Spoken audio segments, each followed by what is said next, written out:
और ये नरेंद्र मोदी 400 रुपये किलो आज छेनी बिक रहा है। वो कभी है जीवन में? इतना महंगाई है, इतना बेरोजगारी है। बेरोजगार में मचा हाहाकार और बचा भगाओ मोदी सरकार। सरकारी हॉस्पिटल में सरकारी दवा मिलना चाहिए, लेकिन सरकारी हॉस्पिटल में जाने के बाद सरकारी हॉस्पिटल में बस पुर्जी दिया जाता है, बाकी दवा आप बाहर से लीजिए। अच्छा, क्या पैर टूटा है लेकिन दवा बाहर को हमको दिया है, और सरकारी हॉस्पिटल में चेकअप करवाए हैं और दवा मिला है हमको बाहर। ये महिलाओं का सम्मान नहीं किया है नीतीश कुमार। देखते हैं महिलाओं के हाथ पे हाथ रख के बोलते हैं कि महिला पहले कपड़ा पहनती थी जी। क्या उनको शर्म नहीं आता है? उन ठेला चलाते हैं, 100 रुपया कमाते हैं। और अच्छा। समय में हम लोग 700-800 का इनकम ही था। अच्छा। अब खत्म हो गया, इनकम ही है। तो भाजपा को हराने में मुख्य हाथ इन्हीं का था, और फिर उनको बुलाकर इनको टिकट दे दिया गया।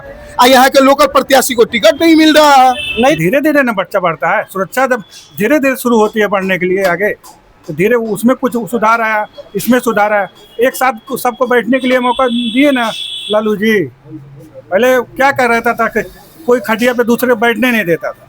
आज दिन जय हिंद दोस्तों, आर्यावर्त न्यूज एंड एनालिसिस में आपका स्वागत है। आज हम पहुंच चुके हैं बक्सर बिहार में, जहां पर विधानसभा चुनाव 2025 की तैयारी चल रही है जोरों शोरों से। तो हम बताएंगे आपको और यहाँ की जनता की राय लेते हैं कि कैसी स्थिति है बिहार की। तो बने रहिए वीडियो में अंत तक। किसको मुख्यमंत्री बनाएंगे इस बार? तेजस्वी यादव को। तेजस्वी यादव को जी। क्या चाहेंगे कि मुख्यमंत्री बनकर क्या करे वो? युवाओं को रोजगार दें। युवाओं को? जी। आप तो फिलहाल युवाओं तो दिख नहीं रहे हैं, लेकिन क्या चाहिए कि पीढ़ी वाले को, आने वाले हम नहीं है, हमारे जो भाई है उनको रोजगार मिलेगा। अच्छा, तो क्या स्थिति है बक्सर की सुरक्षा और स्वास्थ्य को लेकर अगर बोला जाए तो? अब उसके बारे में तो इतना ज्यादा नॉलेज नहीं है। नहीं, सुनने में आया कि यहाँ पर अस्पताल की सुविधाएं ठीक ठाक नहीं है। वो तो है ही है सर, उसको आप खुद ही धरातल पे जाके देख सकते हैं क्या कैसा है। उसमें कुछ कहने के लिए कुछ बचाना है। नहीं तो जैसे भाई साहब बता रहे थे कि मुन्ना तिवारी जीतेंगे, 10 साल से वो रह चुके हैं। वो तो अलग बात है सर। 10 साल रहने के बाद जनता अब वही कह रहे 10 साल रहने के बाद जब सुरक्षा और स्वास्थ्य की अभी यहाँ पर व्यवस्था ठीक नहीं हो पाई, तो क्या लग रहा है 5 साल और रह जाएंगे तो सुरक्षा और स्वास्थ्य दे पाएंगे? अब सरकार चेंज होगी सर। पहला नंबर तो सरकार नहीं थी अपनी, रहने के बावजूद भी सरकार जब नहीं रहेगी तो उतना ज़्यादा तो मतलब निकलता ना। अपनी सरकार रहेगी सर, जो चाहेंगे वो हो जाएगा। जो भी 10 साल 15 साल यहाँ पे रहे वो अपनी सरकार तो थी नहीं। अब अपनी सरकार में रहेगा तो बोलने का मौका मिलेगा ना, तब स्वास्थ्य भी सुधरेगा, सुरक्षा भी सुधरेगा, हर चीज़ सुधरेगा। हर चीज़ सुधरेगा। हाँ, महिलाएं बेटियां घूमने में भी कोई दिक्कत नहीं होगा, पूरा मेंटेन रहेगा। नहीं तो पहले कहा जाता था कि एक डर का माहौल हो जाता था आरजेडी के कार्यालय में। ठीक है, माहौल में देखिए बच्चा पैदा होता है तो डायरेक्ट ऐसे नहीं बढ़ लेता। क्या आप नहीं देख रहे हैं कि पहले क्या था अब क्या है? तो धीरे धीरे ना बच्चा बढ़ता है। सुरक्षा जब धीरे धीरे शुरू होती है बढ़ने के लिए आगे, तो धीरे उसमें कुछ सुधार आया, इसमें सुधार आया। एक साथ सबको बैठने के लिए मौका दिए ना लालू जी। पहले क्या कर रहता था कि कोई खटिया पे दूसरे बैठने नहीं देता था। आज दिन बैठ रहे हैं ना सबके सामने, सब बोलने का अधिकार हो गया। कोई किसी से भी बोल चल ले रहा है। तो भाजपा नहीं चाहते हैं आप? देखिए सर, भाजपा की सरकार तो केंद्र में भी है। केंद्र में है, महंगाई देख रहे हैं सर कहाँ जा रही है। आज गोल्ड का रेट देखे हैं, 1,27,000 रुपया पार होने।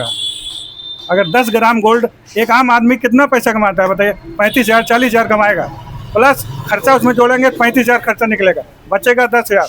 साल में वो बहुत बचाएगा तो 1,20,000 बचाएगा। 10 ग्राम गोल्ड नहीं खरीद सकता है। उसकी बीवी अगर 10 ग्राम गोल्ड मांग लेगी तो वो कुछ नहीं कर पाएगा, आगे जाएगा फिर 0 उसका अकाउंट हो जाएगा। आदमी की जो गोल्ड का कंडीशन ये देखिए, और सिल्वर का कंडीशन आप देखिए, 1.5 लाख का राज कर रहा है। क्या चाहते हैं आम आदमी की जरूरत क्या है? सोना है या फिर सड़क और पानी बिजली? ये बताइए। सड़क पानी बिजली तो ठीक है, वो तो सेकेंडरी हो गया। इसको भी तो शादी ब्याह में खरीदना पड़ेगा ना। ऐसा कहे कि आपकी शादी होगी तो आप नहीं खरीदेंगे? आप अपने बीबी को बोलेंगे कि हम खाना पीना रखे हैं घर में, आप रहने दीजिए गहना पहनने के लिए? आप क्या चाहते हैं? मतलब देखिए, हर चीज़ की, अगर आप जिंदा हैं तो हर चीज़ आपको ज़रूरी है। गोल्ड भी ज़रूरी है, सिल्वर भी ज़रूरी है। ऐसा है कि किसी घर में गोल्ड और सिल्वर की ज़रूरत ना हो, सिर्फ खाने से काम चल जाता है। रोजगार कितना बड़ा मुद्दा है यहाँ का बिहार? रोजगार तो बहुत बड़ा मुद्दा है ही है सर। जो कि रोजगार अभी तेजस्वी जी के नेतृत्व में काफ़ी ज़्यादा शिक्षक भर्ती और पुलिस भर्ती, हर भर्तियाँ निकाली गई। उसमें क्या इसके पहले शिक्षक भर्ती नहीं होनी चाहिए थी? जब रोज तेजस्वी जी आए तभी शिक्षक भर्ती हो रहा था। और क्या उम्मीद करेंगे आपकी? मान लीजिए तेजस्वी जी बन जा रहे हैं अगर यहाँ के मुख्यमंत्री, तो क्या करें यहाँ के विकास के लिए? देखिए सर, सबसे बड़ा विकास तो यही होगा। वो बोले हैं कि हर घर में एक सरकारी नौकरी, यही सबसे बड़ा मुद्दा बनेगा। सबको 2000 पेंशन देने के लिए बोले हैं। ये सब बहुत अच्छी चीज़ है सर, इसमें कोई डाउट ना। क्या ऐसा चीज है जो आज तक कोई नहीं कर पाया? ये महिलाओं का सम्मान नहीं किया है नीतीश कुमार। देखते हैं महिलाओं के हाथ पे हाथ रख के बोलते हैं कि महिला पहले कपड़ा पहनती थी जी। क्या है, उनको शर्म नहीं आता है? उनको बोलने में शर्म आना चाहिए। ये बात क्या है, महिला कहीं पहले कपड़ा नहीं पहनती थी? आप बताइए, आप तो धरातल पे है ना, आपको भी सोचना चाहिए। नीतीश कुमार का मानसिक संतुलन खराब हो चुका है। नीतीश कुमार का मानसिक संतुलन ठीक नहीं है, इसलिए हम लोग को मुख्यमंत्री तेजस्वी यादव को युवा को बनाना चाहते हैं, जो 17 महीना में 5.5 लाख नौकरी दिए हैं, युवाओं के साथ रहते हैं, धरातल पे रहते हैं। लालू जी बोलते हैं वोट का राज मतलब छोट का राज। जो राजा का वोट होगा वो गरीब का वोट होगा। एक एक करके लालू जी बराबर बैठने सिखा दिए लालू जी। और ये नरेंद्र मोदी 400 रुपये किलो आज छेमी बिक रहा है। वो कभी है जीवन में? इतना महंगाई है, इतना बेरोजगारी है। बेरोजगार में मचा हाहाकार और भगाओ मोदी सरकार। तो क्या करते हैं आप अभी? हम अभी पढ़ाई करते हैं। क्या पढ़ते हैं अभी? हम लोग अभी 12th क्लास में हैं। 12 क्लास में है। एकदम। तो 12 क्लास में आप पढ़ने जाते हैं। हाँ। तो क्या है वहाँ का स्कूल के शिक्षा का व्यवस्था? वहाँ स्कूल में, अरे पहले स्कूल में जाके आप देखिए, वहाँ पे ना पंखा है ना कुछ है, वहाँ पे कोई भी व्यवस्था नहीं है, कुछ व्यवस्था नहीं। और फी जाके वहाँ पे देखिए एडमिशन 4-4 हजार रुपये है। कभी ऐसा होना चाहिए? स्कूल का क्या नाम है? स्कूल का केदारनाथ KNS। ऐसा कभी होना चाहिए? लेकिन नरेंद्र मोदी बोलता है, बिहार में देखिए सबसे ज्यादा GST शिक्षा पे है, 18% शिक्षा पे GST होना चाहिए। और ये बोलता है कि हम शिक्षा, हम स्टूडेंट को ये करेंगे वो करेंगे। कुछ नहीं किया है, देश बेच दिया है नरेंद्र मोदी, देश को बेच दिया है। और बोलता है ये करेंगे। आया था 2014 में आरा के रमना मैदान में, भाइयों बहनों कितना आप लोग को नौकरी चाहिए? 50,000 करोड़, 70,000 करोड़, 1.25 लाख करोड़ आप लोग को दे दिया। मिल गया? 15 लाख हर एक महिलाओं के खाता में आया? कभी नहीं आया। देश को बेच दिया है नरेंद्र मोदी। जो आपका नहीं, जो अपने परिवार का नहीं होगा वो दूसरे का क्या होगा? आप बताइए ना। जो अपने परिवार का नहीं होगा दूसरे का कभी हो सकता है?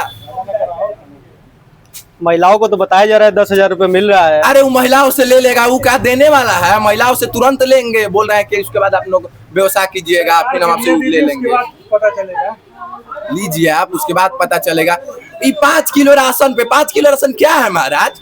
क्या है? हम लोग का तेजस्वी जी बोले कि हर महीना 2500 रुपए देंगे, उसको कॉपी किए और कॉपी करके ही देख रहे हैं 1100 देने का काम किए। काहे नहीं आप 2500 काहे नहीं दे रहे हैं? वही दीजिए जो तेजस्वी यादव मेरे बोले, तो आप ही काम नहीं करेंगे। जो बोलेंगे वो कॉपी करेंगे। आप कॉपी करने आए हैं यहाँ पे। अब की बार तेजस्वी सरकार, बस बेरोजगार में मचा हाहाकार। अब भगाओ मोदी सरकार। इनका केंद्र में भी सरकार गिरने जा रहा है। जैसे हम लोग का यहाँ पे बिहार में सरकार बनेगा, तुरंत केंद्र में इनका सरकार गिराने का हम लोग काम करेंगे, एकदम गिराएंगे बस। इस बार मुख्यमंत्री कौन बनेगा? नया चेहरा आएगा बिहार में। किसको लाना चाह रहे हैं नए चेहरे के रूप में? नाम तो हम नहीं जानते हैं। तेजस्वी आएंगे या फिर नीतीश कुमार ही आएंगे? ना नीतीश नहीं आएगा। तेजस्वी या प्रशांत कुमार? तेजस्वी आएगा। वो आएगा, लालू का बेटा आएगा। लालू का तेजस्वी यादव को लाना चाह रहे हैं। हाँ। तो क्या लग रहा है इस समय कि रोजगार कितना जरूरी है या विकास? रोजगार हम लोग क्या पूछिएगा, हम लोग तो 10 बरिस में बर्बाद हो गए। ठेला चलाते हैं, 100 रुपया कमाते हैं। और समय में हम लोग 700-800 का इनकम ही था। अब खत्म हो गया, इनकम ही है बस। इतने बात ठेला चलाते हैं। तो क्या लग रहा है कि विकास होगा तो आप लोग पर कितना प्रभाव पड़ेगा? विकास होगा तो बहुत प्रभाव पड़ेगा। पानी मनी नहीं प्रभाव। जैसे फिर पहले वाला आ जाएगा सिस्टम होगा। हाँ, पहले ही वाला आ जाएगा। 400, 500, 700 अच्छा कमाएंगे फिर लोग हम। तो पहले कमाई होती थी कि अब कमाई हो रही है ज्यादा? अब तो एकदम खत्म है। वही न बता रहे हैं तो 100 रुपया, 200 रुपया मजदूरियों नहीं आ रहा है। अभी तक तो हम लोग बैठे हैं। तो क्या लग रहा है कि यहाँ पर बक्सर में कितना सुधार होना बाकी है अभी?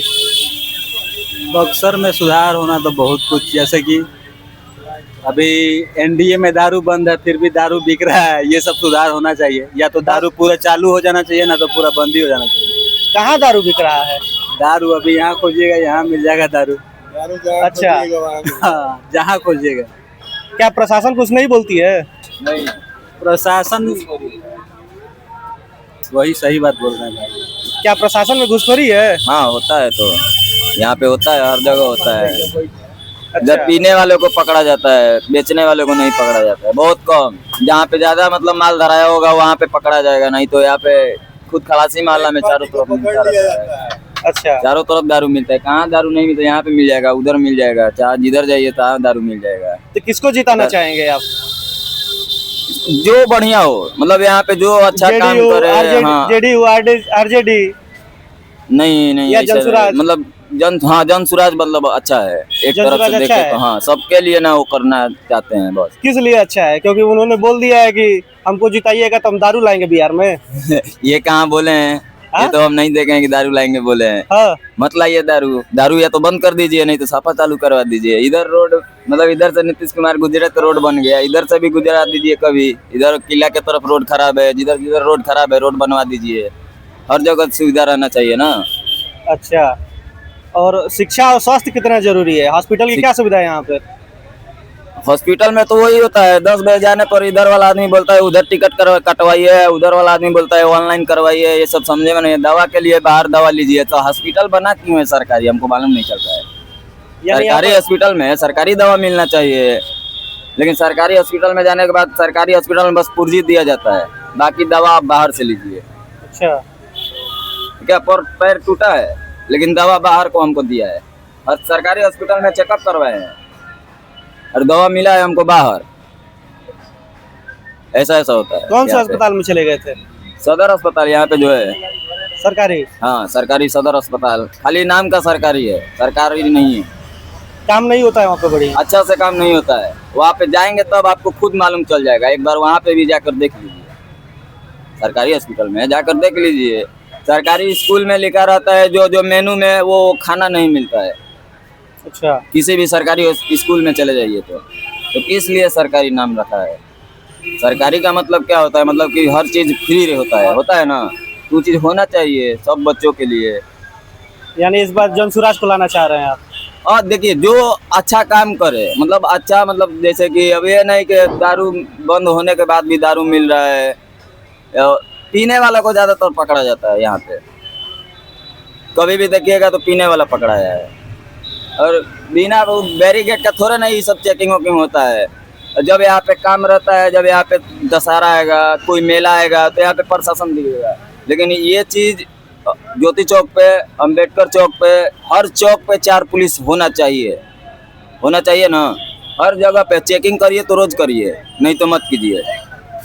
हेलमेट जो हेलमेट के लिए बोल रहे हैं, हेलमेट का चेकिंग डेली कीजिए, तब ना आदमी यहाँ का समझेगा, सुधरेगा। अब आप 10 दिन पर एक बार करेंगे तो 9 दिन तो सोचेगा तो कोई चोर लेखा इधर से भागेगा, कोई चोर लेखा उधर से भागेगा। ऐसे थोड़ा ना होता है। हमारा रास्ता जो है तो वो क्लियर जाएगा। हर जगह पे प्रशासन खड़ा रहेगा तो नहीं ऐसा काम होगा नहीं होगा।